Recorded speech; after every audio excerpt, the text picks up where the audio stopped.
Hello everyone and welcome to my playthrough of the Resident Evil Revelations demo. This demo was released I think for the PC, Xbox 360 and the PS3 on the 18th of May. I've got to play this and today I'm gonna walk you through the Infernal mode, which I thought is actually pretty challenging, as you really need to conserve ammunition. And the enemies are quite strong.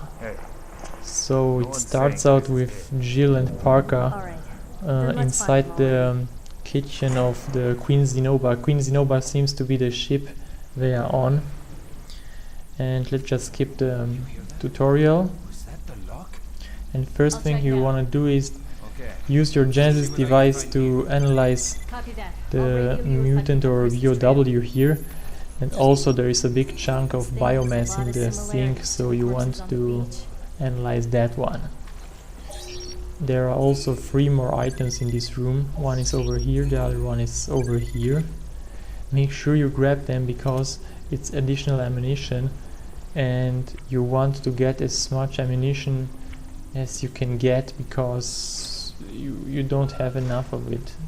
And enemies can take a lot of hits on Infernal. So go back to the cafeteria and try to be very accurate with your bullets. Try to fire in controlled bursts and don't reload. If you run out of bullets, switch to your shotgun and always switch to your secondary weapon instead of reloading, because reloading is slower than switching to your secondary. Okay, slowly progress. Try to go for headshots and just try to be very accurate.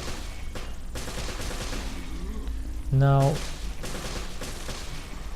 the thing with this game is it has keyboard and mouse support, but there seems to be some kind of acceleration on at least with the mouse controls. I also played it with my Xbox 360 gamepad, which works perfectly fine with the Steam version. Also it has the button animations and the vibration or force feedback, if it's called how it's called, and it works quite well. Except here I'm playing with my mouse and my keyboard, and it has a weird feeling with the mouse. At least it's not 100% accurate. It has a weird acceleration. I hope Capcom fixes this issue. Also there is a handprint on the soda machine over there. I don't know what's the purpose of it, but you want to restock your ammo before you enter the next room, because in the next room there will be 2 very powerful enemies. The one has a very powerful melee attack, so go frontal and just try to melee it. If it enters if you can stun it, use a melee attack. Just aim for their heads and analyze their bodies. Okay, collect the ammunition over here, and before you want to progress, be aware, here is a crate. This crate will become important later on when we collect the device to upgrade our weapon. Now you want to be very careful about this next part, because there are 3 enemies. One is over here. Make sure you kill him, but you can also overrun him. And use your melee whenever you can to conserve ammunition, because ammunition is so scarce in this mode. You really want to use melee attacks, and when they are spammed, you have to use your melee, because saving ammunition on Infernal is key to survive. So go slowly around the corner, analyze the enemies and try to overrun them, because at this point I was running out of ammunition and here the enemy got me. And don't take any chances. Just run over here. On the drums you can find the upgrade device or custom parts. These custom parts add damage to your weapon. I will demonstrate it to you later on because I have to run back to the crate. Yes guys, the crates are back from the original Resident Evil, and you can upgrade your ammunition and your assault rifles and SMGs over there. Grab the ammo here and scan the room for additional ammunition. Try to scan whenever you can. Also on the scanner, if you look closely, around that reticle, the big reticle, is another small dot which will light up in a orange light, indicating that you can see it right here, that there is an item in this room. So always have a close look with your Genesis device. I think it's a very nice idea they added this device to the game. It makes for an awesome experience, I think. Also, we are now outside the ship, and there is one more item over here. I hope it's ammunition. Ammunition is very random. Sometimes you get 10 bullets, sometimes you get just 5, sometimes you get like 40, so it's very random at best.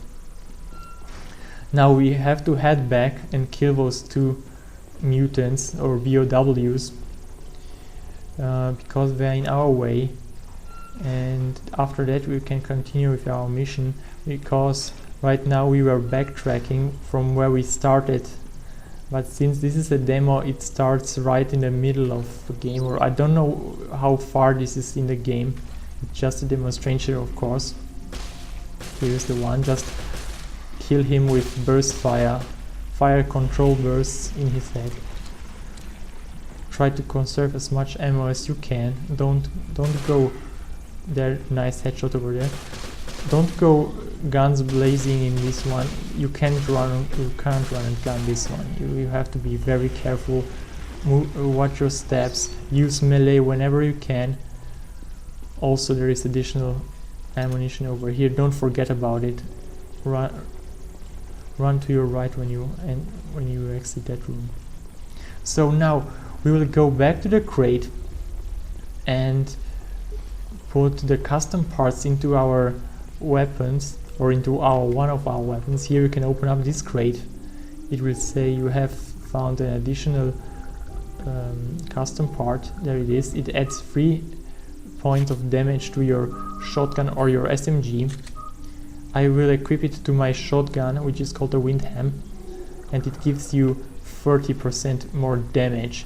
So you could also put this one onto your SMG if you like, but since the shotgun is more powerful than the SMG and has more stopping power, I will add it to my shotgun. Now back to Parker. Parker seems still to analyze this BOW. I don't know why he's so fascinated with it, instead of helping us out here, but oh well. And we'll continue with the mission. Here in this room we'll find out that Chris is confined to his chair, and basically we have to find the key to this room and rescue him. I found Chris, but he's trapped in there. Can you get him out? No, it's a tough Now, lock. about this game, I'm pleasantly surprised, and I can tell you, so far I am enjoying it more than Resident Evil 6. I also have Resident Evil 6 on Steam, and this one has a better atmosphere, far better atmosphere. It kind of tries to connect to the older Resident Evil titles. It's, how can I describe it? It's like Resident Evil. Check out this BOW chilling on the ceiling over there. Also, you can use the Genesis to reveal some Magnum ammunition, which we won't use here. And here another BOW. I think he was taking a shit and we were disturbing him. Oh well. Yes, as I told you, I'm enjoying this one more than Resident Evil 6 because it doesn't have this action-oriented run-and-gun atmosphere. It's more geared towards methodical scares, and it has quite a good atmosphere, I have to say. It's like a scarier version of Resident Evil 6, and of course you can this time around you can actually aim and run, or aim and move. This was a big problem in Resident Evil 5. You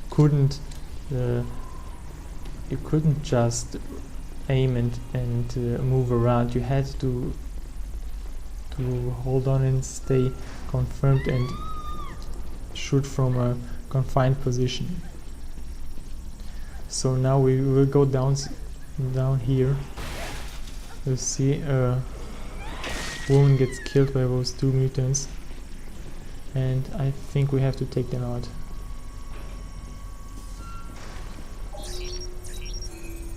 Analyze them from a distance. Be very careful, because this is a close quarter and you don't want to get cornered by them. Take your shotgun and try to go up close and personal and blast their heads. Also, the enemies on Infernal difficulty are very tough. They can take up a lot of bullets, and here I managed to do a evading move over there. You can do evasive maneuvers here in this game, but they are much harder to pull off than in Resident Evil 6. In Resident Evil 6, most of the time you can see their movement, so you can tell when to push the button to avoid their attacks. In this one, you either press the forward button, which in my case is the W button, or you can press space. Space is the quick turn, which will move Jill 180 degree. But usually I don't use it because the mouse movement is so fast. I rarely used it. So anyway, collect all the ammo which is hidden in that room, and now backtrack all the way, and be very aware that by this point you can't kill all the mutants in your way, or zombies, or I don't know how to call them. They're more like these aquatic maritime creatures, mutated creatures, than your usual zombies. Well, open up that room, collect some ammunition over here, and also collect the grenade, or it's some kind of device, or mine, or how is it called? POW decoy. It's basically like the pipe bomb from Left 4 Dead 2. You throw it and it will make a sound, and all enemies will be attracted to the sound and will charge towards it and blow up. So here, the next part, be very careful when you go around the corner. There will be 3 enemies. Carefully scan them with your device and go all the way back. Also notice how I can actually aim and walk back. This is a very helpful and good feature in this game.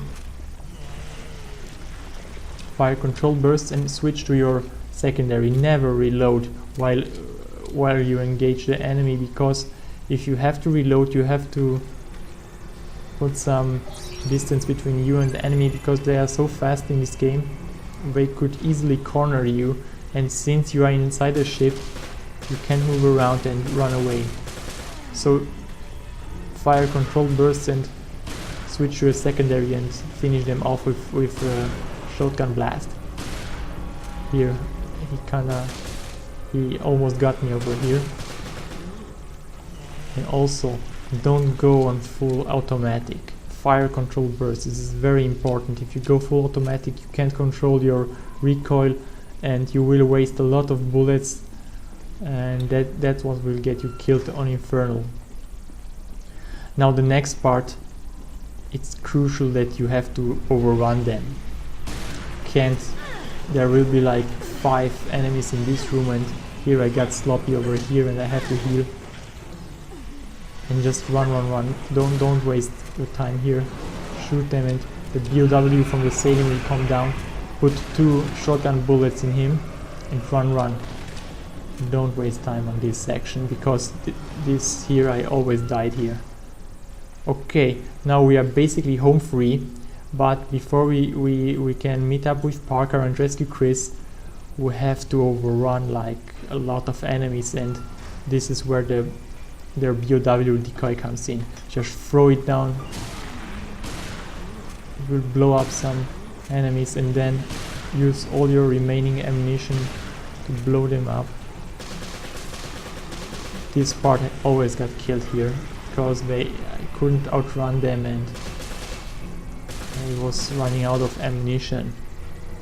Here I managed to stun him, and here this is the cool move I will try to show you. Sometimes the enemies go into a stunning position or they get stunned, then you can go to them and just press the F key, and this will commence a very powerful melee. So we are rescuing here Chris, which turns out to be actually a puppet or a decoy, and this is basically where our demo ends. As I told you, this is a very awesome game so far. I enjoyed it very much, enjoyed it more than Resident Evil 6. It will launch on the 24th of March, I think, and will be also available on the consoles, Wii U, Xbox 360, and this is the PC Steam version of the demonstration. It's free to get. Go ahead on Steam and download it and try it out for yourself. I hope you enjoyed this video, guys, and see you next time around. Bye bye.